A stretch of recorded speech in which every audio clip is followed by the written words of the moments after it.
विरजेश सिंह और मुख्तार अंसारी की कहानी किसी फिल्म से कम नहीं है। दोनों के बीच ऐसी दोस्ती थी जिससे पूरे पूर्वांचल को हिलाकर रख दिया था। कई लोगों की जानें चली गई थी। पहली बार जेल जाने के दौरान विरजेश सिंह और गाजीपुर के त्रिभुवन सिंह की दोस्ती परवान चढ़ती है। विरजेश की जिंदगी का मकसद फिलहाल मारना या फिर मरना था। अब एक तरफ साहिब सिंह का गैंग था जिसका चहेता त्रिभुवन सिंह था।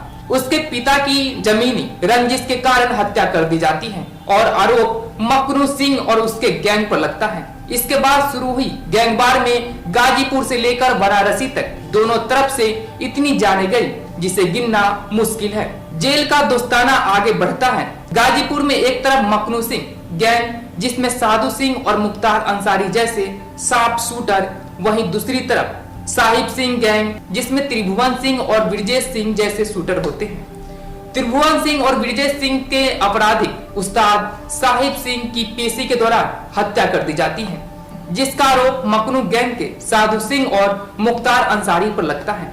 यहीं से शुरू होता है शार्प शूटर रहे विरजेश सिंह के माफिया और गैंगस्टर बनने का दास्ता। इधर मकनू सिंह की हत्या के बाद गैंग की कमान साधु सिंह के हाथों में आ जाती है और दोनों गैंग के बीच हत्याओं का सिलसिला जारी रहता है। 1988 में त्रिभुवन सिंह के भाई हेड कांस्टेबल राजेंद्र सिंह की भी हत्या कर दी जाती है। आरोप साधु सिंह और मुख्तार अंसारी पर लगता है। साहिब सिंह और राजेंद्र सिंह की हत्या से बौखलाए त्रिभुवन और विरजेश सिंह एक तरफ साधु सिंह को मारने की फिराक में लगे रहते हैं, तो दूसरी तरफ विरजेश सिंह गैंग पर अपनी पकड़ मजबूत करने लगता है। अब तक पूर्वांचल में विरजेश सिंह की तूती बोलने लगती है।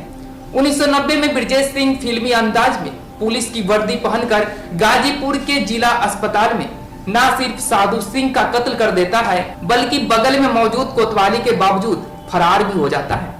साधु सिंह की मौत के बाद इस गैंग की कमान अब शार्प शूटर की भूमिका में रहे मुख्तार अंसारी के हाथों में आ जाता है। यहीं से पैदा होता है पूर्वांचल के दो सबसे खूंखार डॉन और सियासत की अंडरवर्ल्ड के दो पोस्टर बॉय। एक तरफ मुख्तार अंसारी का गैंग तो दूसरी तरफ विरजेश सिंह का गैंग। दोनों के बीच कोयला रेलवे के ठेके को लेकर वर्चस्व का जानलेवा जंग शुरू होता है। कहते हैं कि विरजेश ने लोहे के स्क्रैप से काले कारोबार की शुरुआत की और फिर कोयला, शराब से लेकर जमीन, रियल एस्टेट और रेत के धंधे में हाथ आजमाता चला गया। इस दौरान वाराणसी और गाजीपुर से शुरू हुई काले कारोबार को बलिया, भदोई, झारखंड, छत्तीसगढ़ और उड़ीसा तक फैला।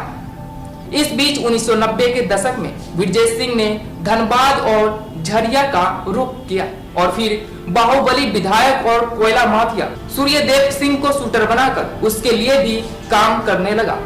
वही 1998 में मुख्तार अंसारी मऊ विधानसभा सीट से चुनाव जीतकर माफिया से माननीय विधायक बन जाता है। इस बीच विरजेश सिंह अंडरग्राउंड होकर और कभी सामने आकर मुख्तार से दो हाथ तो जरूर करता है, लेकिन तब तक मुख्तार अंसारी का प्रभाव लगातार बढ़ता है। हालांकि 21वीं सदी आते आते विरजेश सिंह को कुछ बड़े नेताओं का संरक्षण मिलता है तो फिर उसका खूंखार रूप सामने आता है। साल 2001 में उत्तर प्रदेश में भले ही भाजपा की सरकार थी, लेकिन मोहम्मदाबाद में मानो मुख्तार अंसारी और उसके परिवार की ही सरकार चलती थी। आसपास के जिलों के सामने किसी को बोलने की इजाजत नहीं थी। वर्चस्व स्थापित करने के लिए गाजीपुर के मोहम्मदाबाद इलाके में ही मुख्तार की नाक के नीचे विरजेश सिंह ने उसरी चट्टी कांड कर डालता है। साल 2001 में उसरी चट्टी कांड ने पूर्वांचल में गैंगवार की वह दास्तान लिखी जो अक्सर सिल्वर स्क्रीन पर भी दिखाई देता है।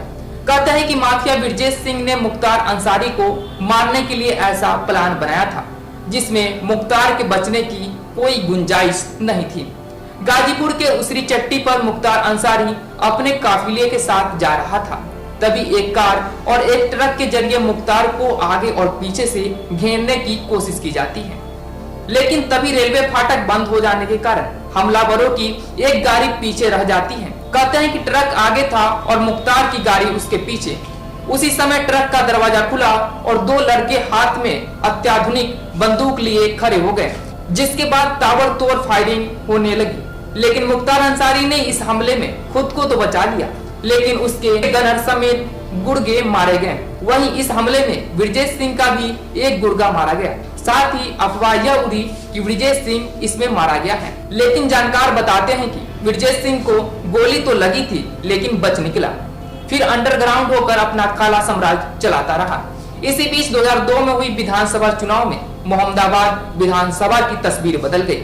1985 से लगातार विधायक चुनकर चले आ रहे मुख्तार अंसारी के बड़े भाई अफजाल अंसारी यहां से चुनाव हार जाते हैं और भाजपा के कृष्णानंद राय चुनाव जीत जाता है। अब ब्रिजेश सिंह को भी सीधे तौर पर राजनीतिक संरक्षण मिलने लगता है और फिर गाजीपुर से वाराणसी तक ब्रिजेश सिंह और कृष्णानंद राय की जोड़ी मुख्तार अंसारी के लिए चुनौती बन गई। 2005 में मुख्तार अंसारी की साजिश से कृष्णानंद राय समेत 6 लोगों की हत्या के बाद पलड़ा एक बार फिर मुख्तार की आगे झुका तो फिर झुकता ही चला गया, जबकि दूसरी तरफ ब्रिजेश सालों तक फरार चल रहे थे। 2005 में भाजपा विधायक कृष्णानंद राय की हत्या ने ब्रिजेश सिंह को अंदर तक हिला दिया। यह हमला ब्रिजेश सिंह के लिए भी बड़ा संदेश था। इसी को भांपते हुए ब्रिजेश सिंह सालों तक फरार रहा। 19 नवंबर 2005 में अहमदाबाद से भाजपा विधायक कृष्णानंद राय और उसके 6 सहयोगियों की हत्या से पूरा पूर्वांचल दहल उठता है। गाजीपुर से लेकर बनारसी और मऊ से लेकर आजमगढ़ तक कहीं तोड़फोड़ तो कहीं आगजनी का आलम था। कृष्ण राय की हत्या की साजिश का आरोप जेल में बंद बाहुबली विधायक मुख्तार अंसारी पर लगता है और इस हत्याकांड को अंजाम उसके शार्प शूटर मुन्ना बजरंगी व दूसरे अपराधियों ने दिया। मुलायम सिंह यादव की सरकार थी, चप्पे चप्पे पर सुरक्षा चाक चौबंद थी।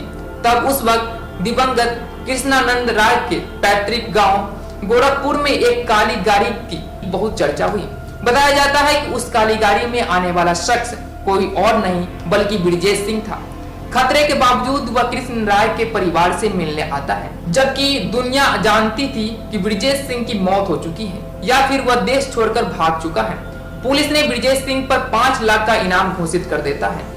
इसी बीच 2008 में ब्रिजेश सिंह की बिल्कुल नाटकीय अंदाज में उड़ीसा से गिरफ्तार कर लिया गया। जानकार बताते हैं कि ब्रिजेश सिंह ने सोची समझी रणनीति के तहत खुद को गिरफ्तार कराया था और उसके बाद बीजेपी के एक बड़े नेता ने मदद भी की थी।